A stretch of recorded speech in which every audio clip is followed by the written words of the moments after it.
seorang siswi diam-diam jatuh cinta pada guru ayah sahabatnya sendiri. Tapi, obsesinya perlahan berubah jadi sesuatu yang mengerikan.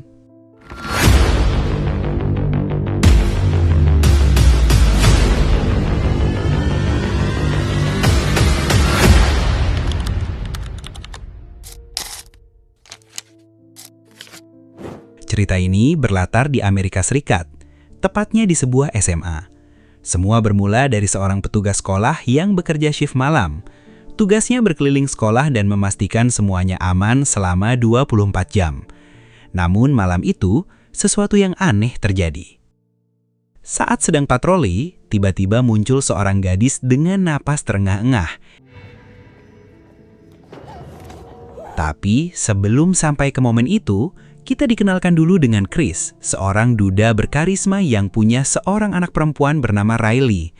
Hubungan mereka sangat dekat, lebih seperti sahabat daripada ayah dan anak.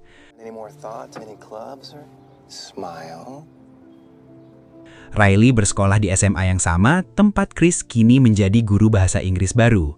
Dan seperti yang bisa ditebak, kehadiran Chris langsung mencuri perhatian banyak murid perempuan. Di sekolah itu juga ada Kayla, siswi introvert yang sangat menyukai fotografi. Kemanapun pergi, kameranya selalu dibawa. Kayla bahkan sering diam-diam memotret orang yang menarik perhatiannya. Dan salah satu objek favoritnya sekarang adalah Chris. Saat Kayla sedang memotret Chris dari kejauhan sambil mengagumi sosok guru barunya itu, datanglah Tricia bersama gengnya yang mulai mengganggu Kayla.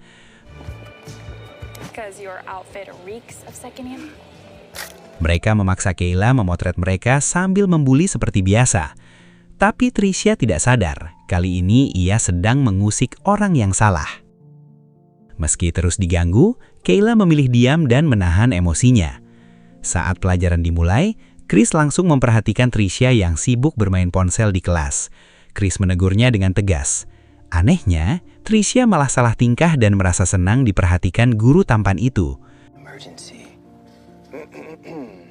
Looking hot. Very poetic. Berbeda dengan Kayla, Chris justru memuji selera musik Kayla, dan dari cara bicaranya terlihat jelas kalau Chris cukup terkesan padanya. Perlahan, hampir semua murid perempuan mulai memandang Chris bukan hanya sebagai guru, tapi juga pria idaman. Kecuali Riley. Bagi Riley, Chris tetap hanya seorang ayah. Sepulang sekolah, Riley melihat Chris melambaikan tangan ke arah Riley. Dari situ, Kayla mulai curiga. Ia pun mendekati Riley dan perlahan mulai berteman dengannya. Setelah cukup akrab, Riley akhirnya jujur bahwa Chris memang ayahnya. Namun Riley meminta Kayla menjaga rahasia itu baik-baik. I'm Kyla, by the way. Riley. Yeah, my dad was looking for a fresh start, as he likes to put it. Which means that I got the... Hari demi hari berlalu. Suatu malam, Riley mengatakan pada ayahnya bahwa Kayla sepertinya menyukai Chris. Riley bahkan meminta ayahnya untuk tidak menanggapi jika nanti Kayla benar-benar mengungkapkan perasaannya. Sementara itu di rumah, Kayla melihat ibunya Jess tampak sangat bahagia. Ternyata Jess yang sudah lama menjanda baru saja bertemu pria menarik di toko kelontong dan malam itu mereka akan berkencan. Kayla penasaran siapa pria itu.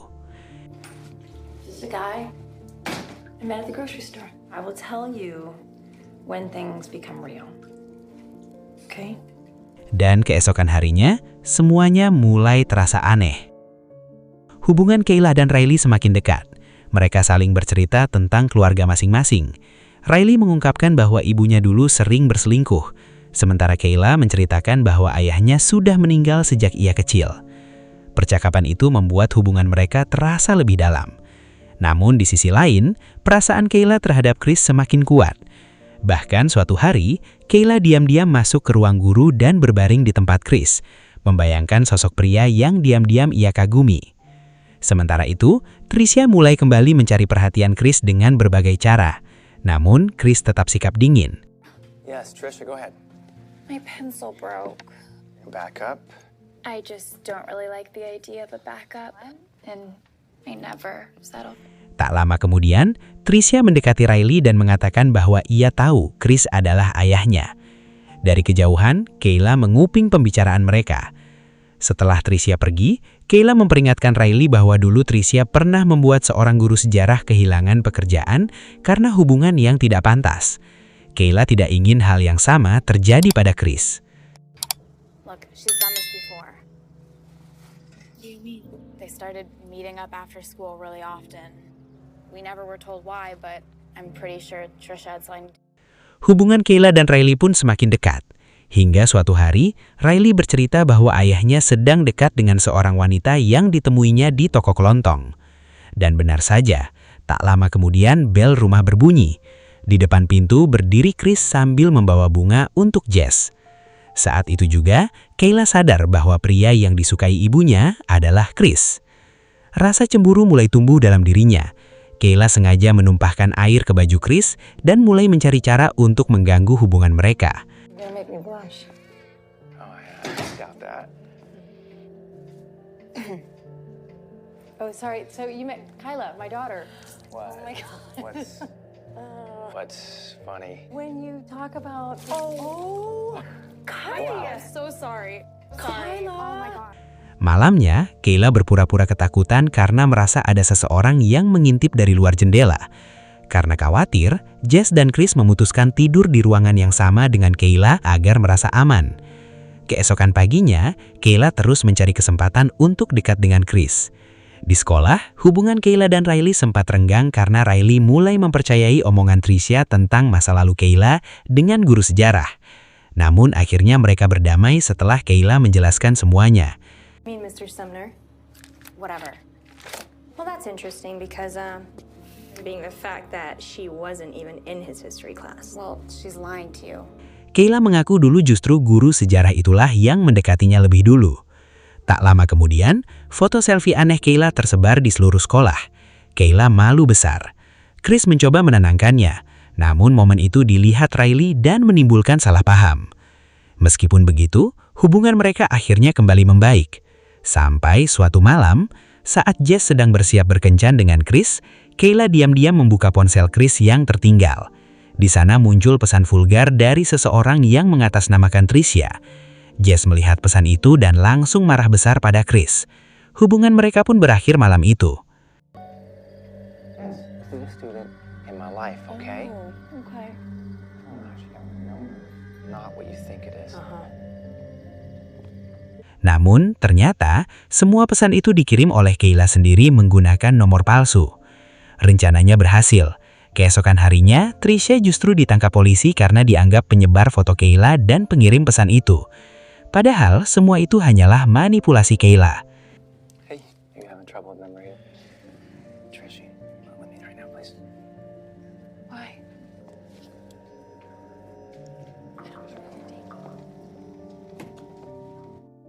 Malam ulang tahun Riley yang ke-18 tahun menjadi titik balik semuanya. Kayla sengaja membuat Riley mabuk, lalu diam-diam masuk ke kamar Chris. Awalnya Chris menolak, namun akhirnya Chris terbawa suasana dan melakukan hubungan dengan Kayla. Doing up here? Kyla, stop. I'm not in a good mood right now. Water. Is currently preoccupied.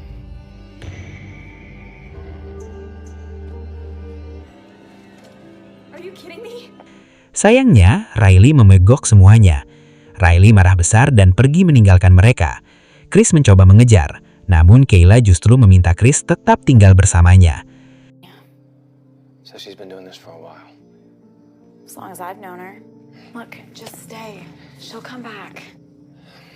In the Do meantime. you know how insane that sounds? You're my student. Oh, Chris menolak tegas. Baginya, Riley jauh lebih penting daripada Kayla. Ucapan itu membuat Kayla sakit hati. Setelah kejadian itu, Jess mulai curiga bahwa semua kekacauan ini sebenarnya berasal dari Kayla sendiri. Chris pun merasa sangat bersalah dan memutuskan resign dari sekolah demi menjauh dari Kayla. To make it up to you right now. So lost. Namun malam saat Chris membereskan barang-barangnya di sekolah, Kayla kembali muncul. Ia menyerang Riley dengan brutal, lalu mendatangi Chris dan mengancam akan membunuhnya jika menolak dirinya lagi. Hey, That's enough. Stop. No! I'm sick of you not listening to me. Come closer. Carla, what are you doing? I need it. But you do. I'm not gonna let you go. Saat Chris mencoba melawan, kepalanya terbentur meja hingga pingsan. Petugas sekolah yang mendengar keributan segera datang, tapi Kayla langsung berpura-pura menjadi korban. Ketika petugas pergi memanggil bantuan, Kayla mengejar Riley. Pengejaran itu berakhir di ruang proyek. Meski sudah babak belur, Riley akhirnya berhasil mengalahkan Kayla. Both share him. This had to happen event. I'm not sorry. I know. Tak lama kemudian, ambulans dan polisi datang. Mereka semua berhasil selamat. Beberapa minggu berlalu, luka mereka mulai sembuh dan kehidupan perlahan kembali normal. Namun, saat Riley bersiap berangkat sekolah sendirian, terlihat seorang gadis lain memperhatikan Chris dan Riley dari kejauhan.